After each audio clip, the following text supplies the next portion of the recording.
अस्सलाम वालेकुम वरहमतुल्लाहि वबरकातुहू।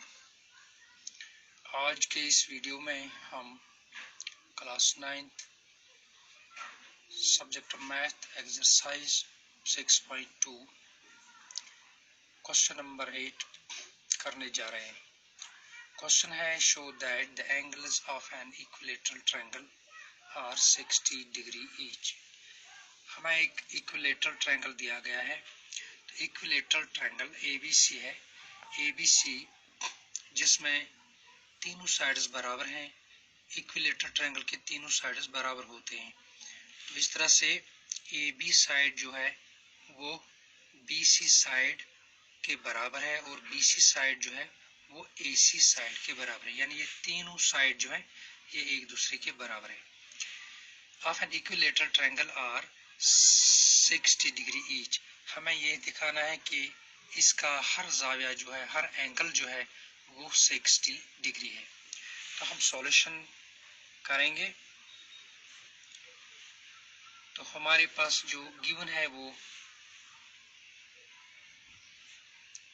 यह है कि ए बी सी एक इक्विलेटरल ट्रायंगल है, यानी ए बी जो है वो इक्वल है बी सी के और बी सी जो है वो बराबर है ए सी के, यानी ए बी, बी सी और ए सी ये तीनों साइड्स एक दूसरे के बराबर है। ये गिवन है। तो हमें साबित करना है, टू प्रूव, साबित ये करना है कि एंगल ए जो है वो एंगल बी के बराबर है और वो एंगल सी के बराबर है, और तीनों एंगल्स जो है हर एक एंगल जो है वो 60 डिग्री है। A angle B 60 degree, B भी 60 डिग्री और सी भी 60 डिग्री, हर एंगल 60 डिग्री है। ये हमें प्रूव करना है। प्रूफ, क्योंकि ए बी जो ए बी साइड है वो बी सी साइड के बराबर है। A B is equal to B C. तो जब A B is equal to B C side, यानी ये साइड और ये साइड आपस में बराबर है, तो इसलिए ए बी और बी सी का जो अपोजिट एंगल है वो एंगल ए और एंगल सी है। A B is equal to B C. तो जब ए बी बी सी के बराबर है तो इनका अपोजिट एंगल, इनके जो अपोजिट एंगल्स हैं यानी एंगल ए और एंगल सी वो भी इक्वल होने चाहिए। Therefore angle A is equal to angle C. Reason आपने पिछले क्वेश्चंस में लिखा है कि these are the sides opposite to, these are the angles opposite to equal sides। तो इसलिए हम लिखेंगे angles opposite to equal sides। ये एंगल्स जो है ये अपोजिट है इक्वल साइड्स के, इसलिए ये एंगल्स जो है ये आपस में बराबर होंगे। इसलिए एंगल ए जो है वो एंगल सी के बराबर है। तो इस इक्वेशन को हम इक्वेशन 1 लिखेंगे। इसी तरह से जो बी सी है वो ए सी के बराबर है and B C is equal to A C. ये गिवन है, ये दिया गया है। जिस तरह हमने ए बी बी सी के बराबर लिखा है ये भी गिवन है, तो इसलिए बी सी ए सी के बराबर है, ये गिवन है। अब देखें बी सी साइड और ए सी साइड यानी ये साइड ये आपस में बराबर है, तो इनके अपोजिट एंगल्स जो है यानी बी सी और ए सी ये दोनों साइड्स इक्वल है, तो इनके अपोजिट एंगल आप देखें ये एंगल ए और एंगल बी है, यानी एंगल ए जो है वो एंगल बी के बराबर है। Therefore angle A is equal to angle B. और रीजन हम इसको भी यही देंगे कि ये angles opposite to equal sides. हम लिखेंगे angles opposite to equal sides, ये एंगल्स जो है ये इक्वल साइड्स के अपोजिट है, इसलिए एंगल ए जो है वो एंगल बी के बराबर है।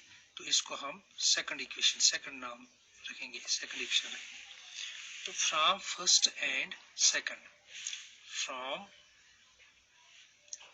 First and second we get, तो पहली और दूसरी से हमें यह मालूम होता है कि अगर ए सी के बराबर है और ए बी के बराबर है, तो इसका मतलब ये है कि ए सी के भी बराबर है और ए बी के भी बराबर है, यानी ए जो है ये सी एंगल के भी बराबर है और एंगल ए जो है ये एंगल बी के बराबर भी है, यानी तीनों एंगल्स जो है वो एक दूसरे के बराबर है।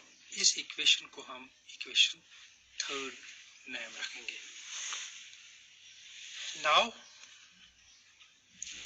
Angle A plus angle B plus angle C, ये तीनों एंगल्स जो है इनका सम जो होगा वो 180 डिग्री होगा, because these are the angles, three angles of a triangle. The sum of three angles of a triangle is always 180 degree. So, इसलिए तीन एंगल्स जो ये है इनका सम जो होगा वो 180 डिग्री होगा। तो A की जगह पे हम, क्योंकि A जो है वो B के बराबर है और B C के, फ्रॉम थर्ड इक्वेशन हम इसमें एडजस्ट करेंगे। तो A angle plus angle B तो A के बराबर है, प्लस एंगल C जो है वो भी A के बराबर है, हम A लिखेंगे is equal to 180 degree. So 3 times A, यानी एंगल A जो है वो 3 टाइम्स है, is equal to 180 degree. So angle A is equal to 180 degree divided by 3। So angle A is equal to 60 degree. इस तरह से हमें एंगल ए जो है वो 60 डिग्री के बराबर निकला। तो इस तरह से जो हमने ए की जगह पे ए लिखा, बी की जगह पे भी ए लिखा, सी की ये हमने थर्ड इक्वेशन से लिखा।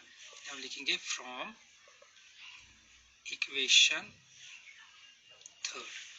अब ए का वैल्यू जो है वो हमें 60 डिग्री निकला, लेकिन ए जो है वो बी के बराबर है और बी जो है वो सी के बराबर है।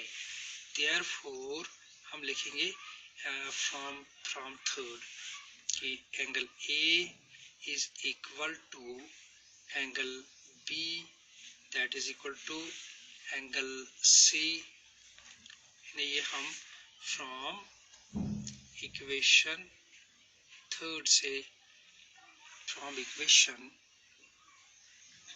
थर्ड से हमें ये मालूम होता है कि ए बी के बराबर है और बी जो है वो सी के बराबर है, लेकिन ए जो है वो 60 के बराबर है, इसलिए ए एंगल बी एंगल और C angle, each angle is 60 degree, हर एंगल जो है वो 60 डिग्री होना चाहिए।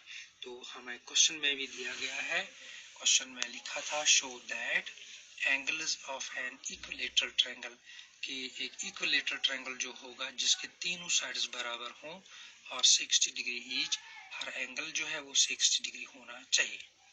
तो इस तरह से हमने ये प्रूव किया कि एंगल ए बी और एंगल बी और एंगल सी, ये तीनों एंगल्स जो हैं ये 60 डिग्री है। तो ये हमने हेंस प्रूव, इस तरह से हमने ये प्रूव किया, हेंस प्रूव। Thank you.